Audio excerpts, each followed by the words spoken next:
The flowers smelled wonderful, and it was just a beautiful morning. So I'm grateful to be here. Well, to begin with, I want to tell you that my old cell phone just gave up the ghost. And I got a new one this week, and I think that I can do just about anything with a new one except wash the dishes and clean the toilets with it. But back in the 90s, when there was cell phones and they were still fairly new, there was a lot of trouble trying to make them work outside of a very small range. And there was this one company, however, that advertised that their phone could do just about anything and could be carried anywhere in a city, and you could hear it loud and clear. So, and they were so confident that they promoted a commercial with a technician who would go around from one corner of the city to the other, and he'd say, "Can you hear me now? Yeah. Can you hear me now?" Some of you may remember that. That was an iconic slogan for years. Well, even at a very young age, God had to reach down to me with that kind of persistence until I finally heard his voice calling me, "Can you hear me now?" I grew up in the San Francisco Bay Area in a little town of San Leandro, and being able to hear was always an important part of my life. I was raised in a non-Christian family, and my mother had a severe hearing loss. And so I learned as a child to speak very loudly around the house so she could hear me. And even at school, growing up, the teachers would have to remind me, "Marlene, use your quiet voice."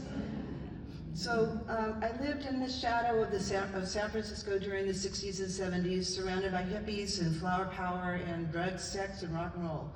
And I heard about Jesus for the very first time in high school from a mutual friend who was what we labeled a Jesus freak.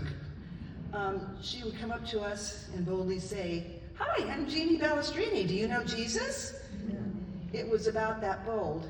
So we tried to avoid her, but somehow she always seemed to end up at our tables in the cafeteria at lunchtime, and eventually she did lead one of my friends to the Lord.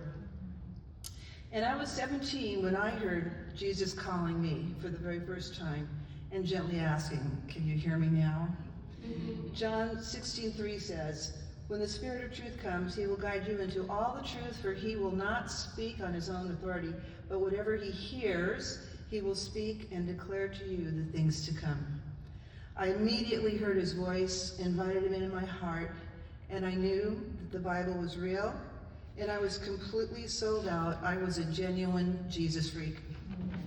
I attended Resurrection City in Berkeley on Saturday nights along with a couple thousand other Jesus freaks, and we were given the Word of God. So I grew in my faith, even though I was still surrounded by drugs, sex, and rock and roll, while I was attending San Francisco State University, majoring in speech pathology. And the Lord had to sometimes shout through all the temptations on the campus, saying, "Marlene, are you here? Can you still hear me now?" And the Lord kept me from falling into a lot of the opportunities I had and temptations I had to fall while I was on that campus in San Francisco.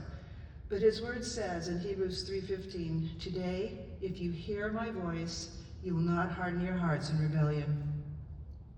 So as I worked to receive my degree as a speech pathologist, part of my training was to learn how to do hearing tests. I had to find 20 family members and friends to test with a portable audiometer to get my training. I wanted to test my mother's hearing, but because she was told that she had a nerve loss and she was extremely deaf, I was nervous about testing her. So finally, I saved her for the last, and when I was more confident with my abilities, I went and I tested her hearing, and I discovered that her hearing loss was not in the nerve, as they had told us, but it was in the middle ears, where the 3 little bones vibrate. It's called a conductive loss. I was sure I made a mistake, so I showed the results to my professor, and he said, "Well, just have her come on down to the clinic and we'll do a whole diagnostic test on her."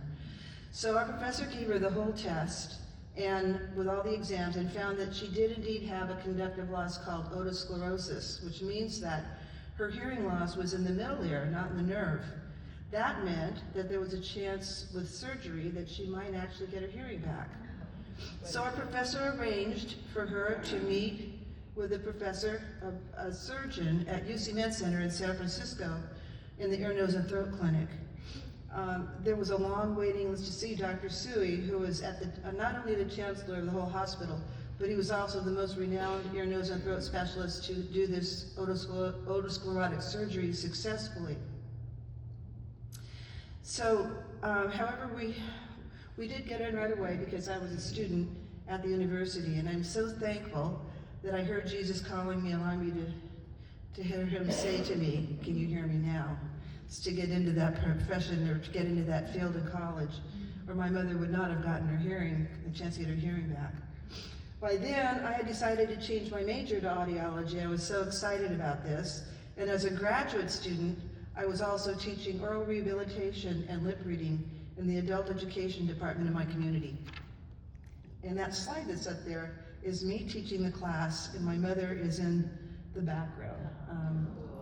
That was before she had her surgery. She was still very deaf, and she was attending my lip reading class. As a graduate student in audiology, my professor asked if I'd be interested in observing the surgery when my mother's hearing was going to be restored. I was not squeamish, and I readily accepted the offer.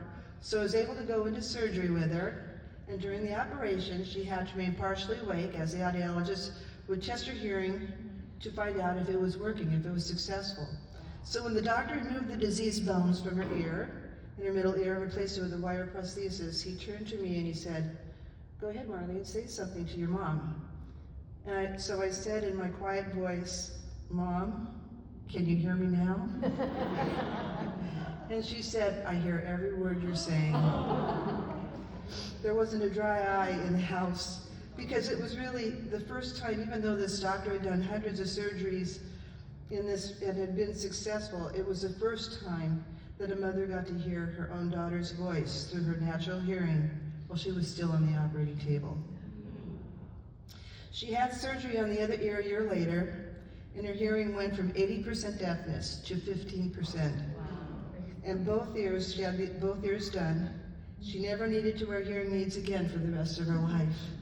And during that time, I led her to the Lord, and her whole life changed. She had become isolated, and she was alone with her deafness for her whole adult life. But by her new hearing and confidence, she joined a good church, taught Sunday school, worked in the women's ministries at her church, and even became a very good artist with exhibits in the local library in her latter days. Matthew 13:15 says, "They shall see with their eyes and hear with their ears and understand with their hearts, and I will heal them."